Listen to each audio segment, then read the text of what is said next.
Okay, well, the ET1 is being pesky. I suspect that because it's been under load, it does suck a ton of fuel when it's run under load like that. So I would suspect my fuel level is low. I also think I'm going to take the head off and double check the valves, clean it out, maybe see if it needs a valve job, and replace this boot with something that'll hold better.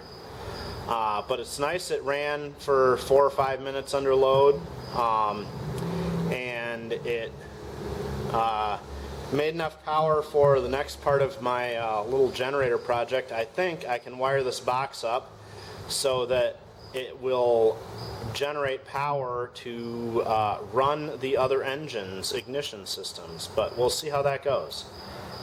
For now, we are going to stop with the ET1, and I will see about running the ETX and seeing if we can do some power testing with it.